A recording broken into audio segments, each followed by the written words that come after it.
Hello and welcome to Unlock Secrets to Love. And today we have Maria Spears, who is a relationship expert and the coach. And today we are talking about very exciting things as relationship mapping and partner picking. Welcome, Maria. Nice to have you here. Thank you so much. I'm delighted to be here, Baiba. Awesome. I can't wait to go and explore this beautiful and amazing things that we need to find the perfect partner. So, can we start with the mapping? Yes, I'd love. Yeah. So when I first work with anyone who wants to find their soulmate, to find the right partner, we first sit down and we look at what their love map is. And what I mean by their love map is that our brain is set up so that all the information that's coming to it from our environment through our senses is going into it, and it's creating a love map. And starting from after birth, it starts to make a map of your relationships because of your experience with your earliest caregivers, your parents, or your step parents, whoever was raising you at the time. And then it adds to that relationship map all your experiences in romance, all your romantic experiences. And inside that love map are things like memories, um, your beliefs about yourself and about relationships, about men or women, whoever you're looking for, and also your fears and your emotions around relationships. So we start to figure out what's in their love map and where it's taking them in their search for love. And chances are is that that love map is going to be limited if they haven't found their soulmate. And so we try to figure out what inside the love map, in their patterns, in the beliefs they have, is preventing them from finding the right person, or is actually creating blocks for them when they're out there dating and looking. So you think that there is a lot of obstacles that we carry on from the past in order to find the perfect match. There are obstacles, and there are other things that are just, I wouldn't call obstacles. I would just call them things that are just pointing you in a specific direction based on what your brain's familiar with. So it will send you into those situations, and you won't even get a chance to be noticing other situations, other people, other options for yourself so that you can act on it. Yeah. Okay, and how do you help to clear that? How do I get really, really clear and focused? hmm so we go through a kind of a process where we pull out all these little treasures in their love map. I call Mhm. them treasures because they help you set a course for the right person. So we get clear about that. And from that, we pull out what their must haves are and their deal breakers. And a lot of the time, the criteria they come up with after that process looks nothing like what they've been using to find love. Hmm. That explains why we sometimes feel like we are dating the same person when we are in this vicious cycle, and no matter what we are doing, we still end up with the same person. Yeah, that's So what. this gives that clarity of is love map part of non-negotiables? Yes, yes, we do pull out the non-negotiables out of that. Yes, and that's one of the great things it helps you with is when you're looking at that love map. And I decided to give it a fun name because, looking back for some people for a little bit of time feels a little painful. Mhm. But on the other side of the pain, it's very short-lived. On the other side is a world and possibilities of partners they never imagined they had. Yeah, can you explain a little bit more about the process of, like you mentioned, going through some painful experiences? Would that take some self-growth work, self-development of releasing that pain in order to really connect with that vision of what I'm wanting? Yeah, well, so when someone like me as a coach works with people, if someone looks like they haven't processed a divorce or Mm-hmm. the loss of a loved one or grieving over a breakup, If they're not sufficiently out of that process and they need to take a little time for it, then I do recommend that they see a therapist. They take another process. I start with them where they feel relatively clear from that. They may still feel, pain and rejection from past loves, but we're able to quickly go through the love map, create a new love map for them with new criteria for finding Yeah. love, and then move forward. And I think, to answer your question, I do use some processes, energetic processes, to help them clear the blocks that have been built. Yeah. Yeah. I have done a lot of clearing work too, and it's very powerful tool of those moments when you don't even know that you have them subconsciously. They just poof, they're gone all of a sudden. So I Yeah. get it. As far as non-negotiables, I have heard so many different ways. Like you need to have must 3, must 5, must 7. Um, how are you looking at it? Like what do you think it's important, or like how strictly we need to base our relationship picking on those non-negotiables? Well, I think when you sit down and do a process like that, really on paper, but in black and white, it becomes very clear when you are writing down, things that you felt in past relationships that you don't want to ever experience again. For Mm. example, some deal breakers for some people may be someone who's controlling or who's emotionally abusive, someone who may have an addiction.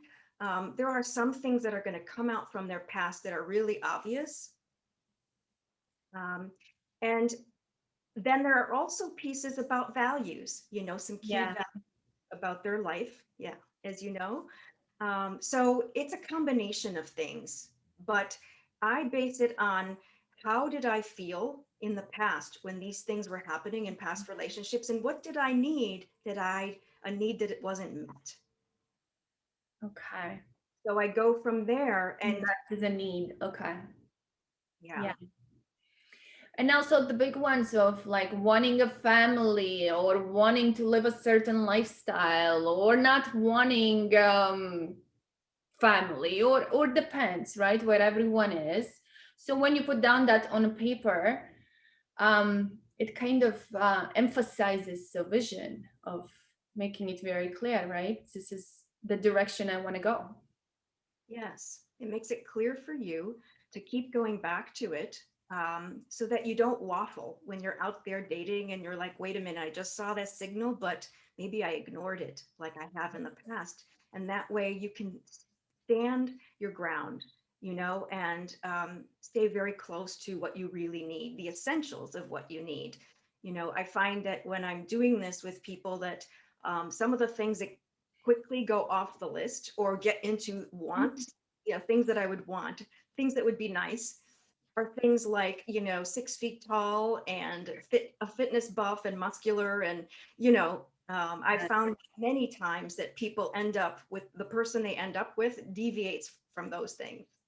Okay, so the physical aspects can be scratched out quickly when the bigger vision takes over. I just have them use it as a nice to have. And I Okay. do some visualization techniques and Mhm. vision boarding so that that's included. But as they're looking and I'm helping them through the process, we're making sure they are sticking to the essentials. Okay, so coming back to the map, coming back to the road blueprint. Because there's chemistry. Many people talk about chemistry, and I've had people tell me, like, well, there's no chemistry with that person. And I send them back and look at their criteria. And did that person, number one, was a conversation nice? Did they feel safe? Uh, Hmm. and so they can decide to give that person another chance, another date or a couple of dates. And because chemistry is hormones, and it's, the brain taking over in a way, and it clouds our judgment. You have to kind of use your heart and your head when you're looking for love. Um, yeah, personally dating, I heard a lot of chemistry, like, oh, if there is chemistry, then anything can happen. But it's quite often it's a deception. It's a deceptional statement. Yeah, I see people develop chemistry after they are really being seen and they're being authentic and this person is loving them.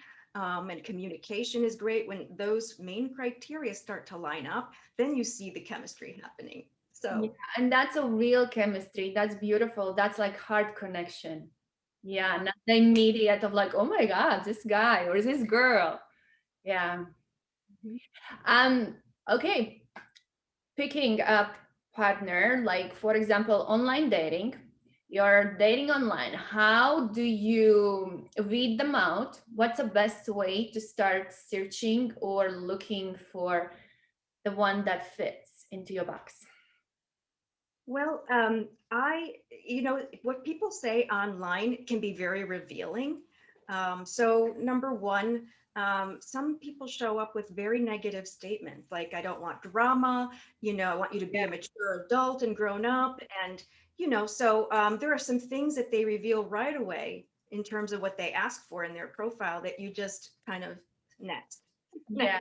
next, keep going. Yes. Um, so, sometimes they come out and they say what they're about, but I often advise, like, if they're not lining up, 100%, but you like their tone or you have a couple of things in common, start the conversation and Okay. then find out, what more you have in common. I wouldn't exclude those people. It's very interesting how you mentioned that so many lead with those negative comments of like, this is what I don't want. And it's such a turn off. It's like it's actually turns people like it almost puts a guard up of like not opening the door. So I'm really glad you mentioned that. Yeah, it's Yeah. unfortunately, the person it's coming from a place of hurt, Mhm. and do you want to take on, what's behind that hurt, that they have to figure out on their own. Yeah. So the next step would be like you start a conversation and then you kind of everything constantly bring it back to your blueprint from the map you created. Well, I think that I work with a lot of women who are right at the age of, close to their late 30s, early 40s, and they still want to have a family. So I Mhm. advise them to early on just say, ask the person they're meeting. So, what are you looking for in your love life, ideally? What are you looking for?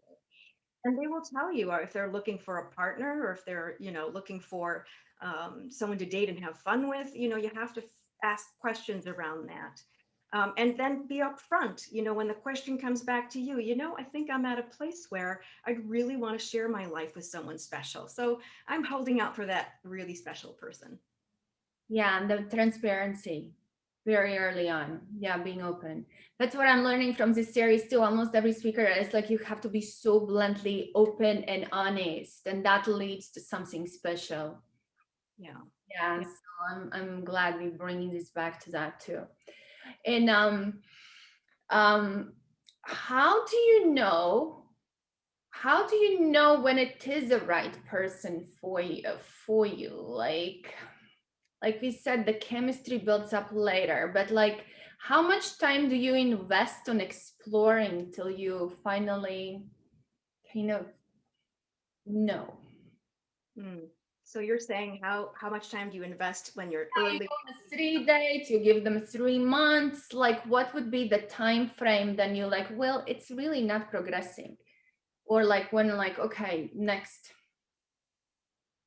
I think you can learn quite a lot. Now, this is, let's say, after COVID, but when we can actually get together more. But people are learning quite a lot, just meeting each other online because the conversations go deeper now. People are being more vulnerable about what they want in life and who they really are. So I find that that's been the beauty and the gift of COVID, the pandemic. So I think that within a couple of weeks, you can have a pretty good idea whether you go forward or not. It's at the point between, around 6 weeks or so, where you would start talking about, well, are we going to, decide to be exclusive here and just date each other and see where this goes? That's when the question of exclusivity might come up. So, um, yeah, it can come up much earlier, obviously, but go ahead. Will you have a question? No, because also being exclusive, it's kind of like you do need to meet in person to really feel the person. Online, it gives you an idea, but it doesn't give you the whole experience till you meet someone. Yes. Yeah. Being out there in the real world, seeing how they treat people, Mhm. people that you come into contact with, just how they carry themselves. You're right, it's a very different The thing. physical energy, yeah, how they show up, how they stand. Mhm. Yeah, Are that. they crossing boundaries? A client of mine was telling me sometime in the summer that she was going on dates, these walking dates, or even went on an outdoor dinner. And after the dinner was over, the gentleman just went and hugged her. And she was alarmed, because it's COVID. And, that's a boundary that I think she could have discussed with him and said, hey, during this time, I don't do the usual. I like to kiss and hug, on the first date afterwards, but I'm not going to do that, just so you know, because of, Okay, so let's explore this. What happens, or how do you show up when somebody does cross that boundary? When somebody is a little too much or a little too aggressive, but you like the guy. So you need to verbally express that, right? What would be the good way to approach it? well, best way I feel is authenticity and going, being direct, sandwiching whatever you say, with something positive, the thing you want, and something positive, So, yeah. And if So the person does not receive well, that's up to him, right? If he can't take it, then he's not your guy. Right. So you could say just exactly what you've said to me is like, I'm really liking you, but I feel like I'm a little slower to warm up. If Mhm. you're willing to play with me or hang in there, and I really want to because you're so interesting, or I really want to know more and more about you. Yeah, because quite often feels like the guys are rushing. They are full speed on, and it's like, hey, slow it down a little bit. Well, and that's going to be even more so now as people get more and more out into the world post COVID. Yeah, the COVID put kind of different perspective on a lot of things, Yes. especially on dating. But I heard that online is doing 30% more than before. So there is so many more people out there looking and seeking for true connection, for true love. I absolutely agree with that. Yes, that's what I'm seeing too in my clients. They're like, you know what? This is the year that I find my person. I can't go through pandemics and important moments in life alone anymore because the loneliness and Yeah. isolation for people living alone was really terrific, during the time. They really suffered. What is the best way to deal with loneliness? Like when you feel lonely, what what is comforting, or what would be the ways of releasing that? I have how I've responded to people that I work with and to friends who are single is, you start with what things please you. Like, you always know inside what will be pleasing you, or you're either, missing having more fun, or you're missing creative outlet for yourself, like you need to dance more, or you Mhm. need to draw and do craft projects. You have to start asking yourself, what do I need during this time, and bring the focus in and start fulfilling those needs. It's a number of things, I mean, you can play with your pet more. You can make dates with your friends to see them, walk together or do, whatever you're doing during this time. Make sure that you have connections with people, not just work connections, but the people you really care about regularly to keep feeding you, and talk about it because it can get very heavy. And so much of the time when we let it out or we journal about it, it does feel less oppressive. Yeah, it's opened more space. Even by you sharing, it just feels more freeing, more liberating. Yes. Yeah. One way, what I have, I think the question would be how to show up authentically and still being true to yourself without preconceived ideas. And I think that's a big question of like being really vulnerable and being really open, because the world will judge you. The world, there will be some kind of negative impact. Mhm. So do you have an example in mind? Um, well, the example would be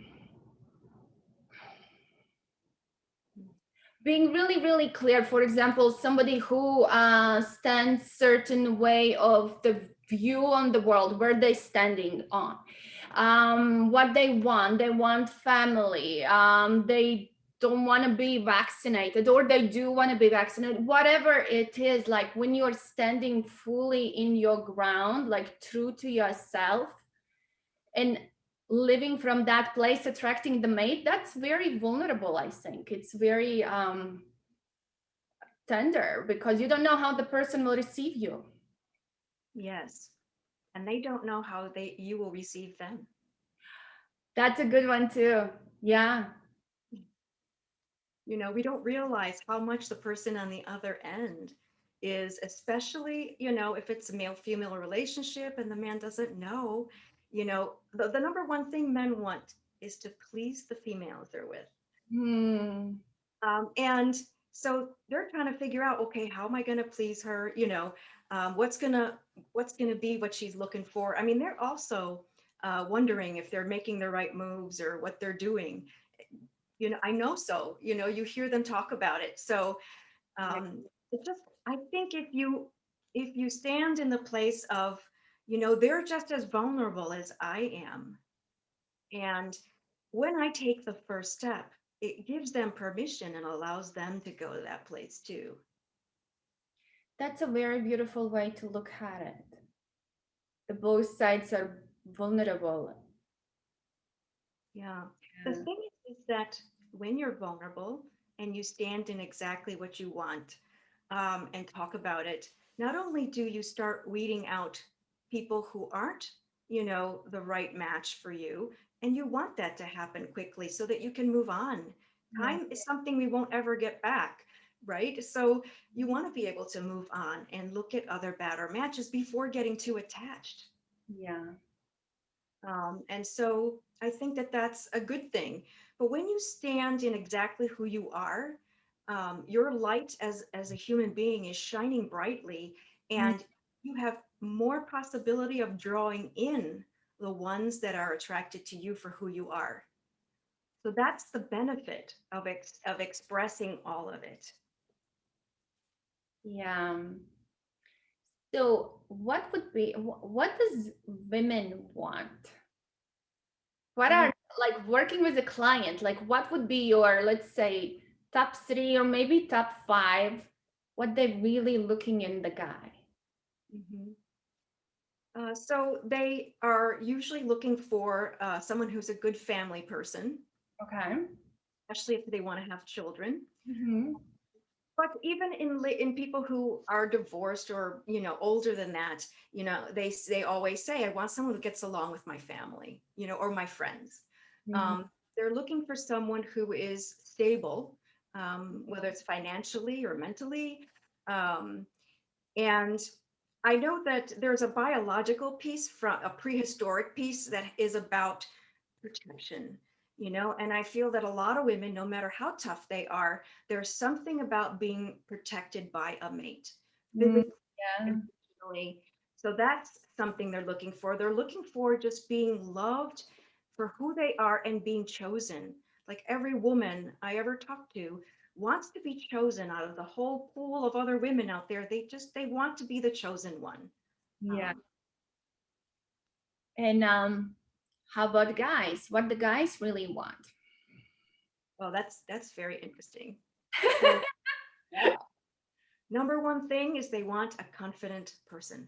Okay. They're not, we think that they're looking for a specific size or a specific look. It's Mm-hmm. not that. They're looking for confidence. Now, I think I'm talking about a certain quality guy. Mm-hmm. Maybe not everybody, but Of course. confident, Yeah. They're looking for kindness. If you look at dating profiles, you will see that mentioned. So many of the guys who talk about how hurt they've been in relationships, they will say they're looking for someone who's kind and accepting and communicates. Yeah, the They're kind. they're looking for someone who is showing her feminine, that Mhm. nurturing side that women have, that loving side, that vulnerable piece. They're looking for someone who will show appreciation regularly, Mm. appreciate him for all his efforts. And they're also looking when they're deciding, hey, do I want to get serious with this person or do I want to consider marriage? The number one question they ask themselves is, can I make her happy? Oh my, that's a big question. You know, Wow. and if they see that they're not making her happy, they won't be able to commit. Wow, that opened the door for vulnerability on both parts. Yes, it That's does. a beautiful piece. Wow. Yeah. He wants to know what makes you happy so he can deliver. Mm. That's his mission. He wants to be your hero. Yeah. Well, and for us women, we just have to learn to receive that and really appreciate that because, like you said, most of us like have become so tough and to go and do things that we forget to soften up and be feminine and then really receive that. Oh my God, Yes. that's a powerful message for the world that we need right now. Yes. Yeah. Yeah. Wow. There's something that I wanted to mention, if this is Yeah, okay at this time, because really. I thought it was important to mention this. Many people are out there when they're not finding the right person, they start to assume that it's something about them, like what's wrong Mhm. with me? Yeah. Why am I unlovable somehow? And what I discovered is that there is nothing wrong with them. And it's something that you and I have talked about in the past, and it's that their picker needs to be fixed. Hmm. And I want to explain what this picker thing is so Yeah. that you understand that it's happening unconsciously and it's just not taking them to where they want to go in love. And how, if they pay attention to it and do something about it, then everything they're finding out there in the dating world and in relationships will change completely. So, what I mean by a picker is this it's something in the brain called a reticular activating system. And it's basically a filter system. It's filtering all the information coming into you in your life, making sure that you receive what's important to get your attention, and also filtering out anything that's not important. And that RAS is driven by your past experiences, what's in your love map. Okay. It's like this RAS is your navigation system, and your love map is entering the coordinates and the directions of where to go. But the picker then is out there, the RAS is out there in the environment searching only for the criteria that it knows. Yeah. And so in an unconscious way, you will be picking specific people. You will, gravitate towards specific attractions. And so what I want to say is that there's nothing broken about the people out there. It's just that this thing that was installed after birth, their love map and this picker part of their brain um, need to be reset. Mm. You know, For example, if somebody is wired to go only after bad boys, or only after blondes, or only after whatever type of person, that that's where the picker needs to be adjusted. yes, yeah. If they're wired to go after people who are emotionally distant or unavailable, or people who, you Or know, on controlling or any, yeah. any of those. And that's why knowing what's in your love map helps you kind of break free from those old patterns. So yeah, I wanted to make sure to say that because Mhm. people like me who are working with others trying to find love, we hear so much at the beginning, what's wrong with me? I'm so good at everything else in my life. Um, how can I not have figured this out?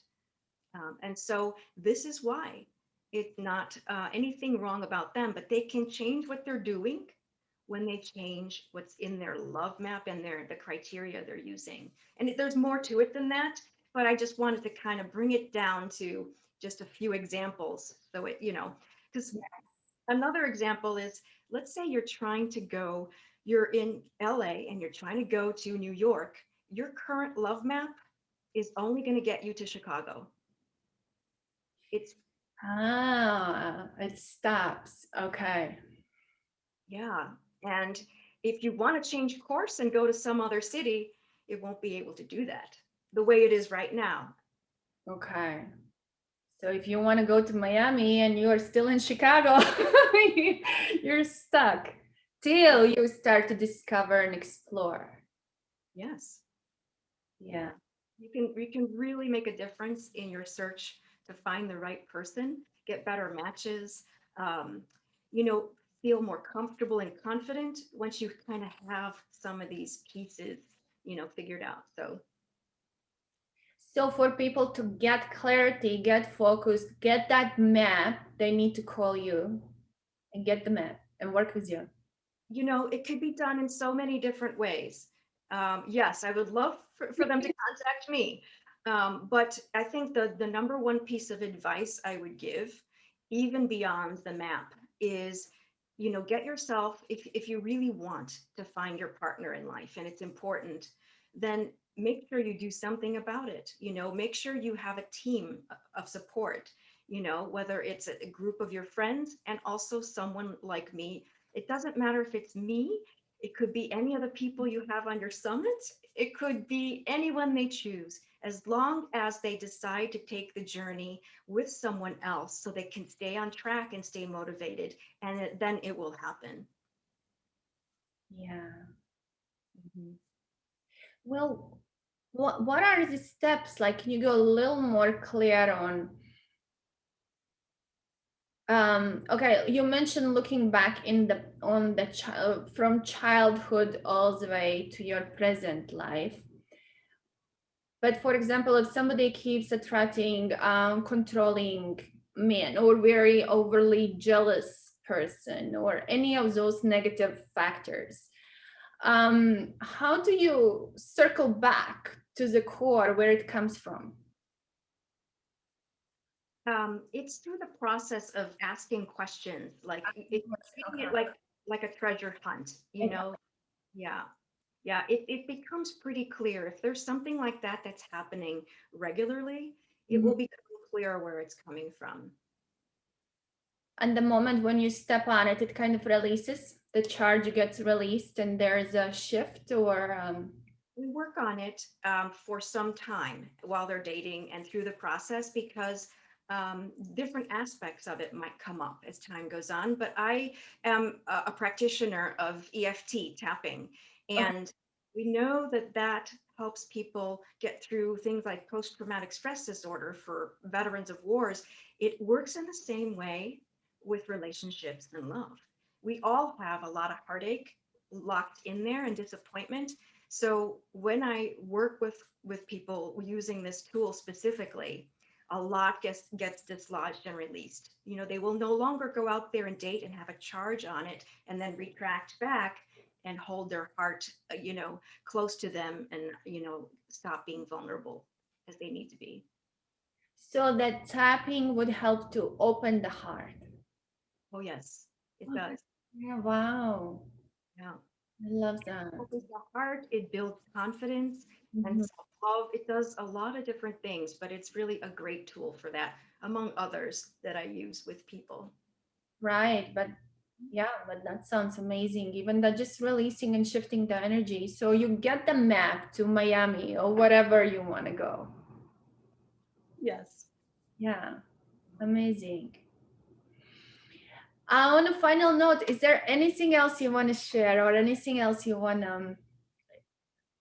experience for the audience or anything that's important? Well, I've shared the 10 steps you can take now to attract your soulmate, specifically as a gift, because I feel like no matter what they do, when they decide to start looking for their soulmate, the best thing they can do in life is to focus on their vibration, Mm, their happiness, their self-love, and be able to give themselves the things that they're desiring from another, to fill themselves up so that their light in the world is shining bright to attract the right one ultimately. yeah, so it starts with you and you become the light. Yeah, It's self-care is critical. Yeah. that's a beautiful gift. Thank you so much, Maria. That's wonderful. I really Thank- hope a lot of people will take advantage of becoming the light. Yes. Yeah, there's simple steps in that gift. They seem simple, but every single one of them, if they try them, they can have some really nice shifts along the way. I really, yeah. Really list that. I definitely will take a look at it too and take advantage. Absolutely. um, well, thank you so much for coming and sharing this beautiful insights and wisdom and knowledge about relationships and dating. I really appreciate you. My pleasure. Thanks for having me. Thank you.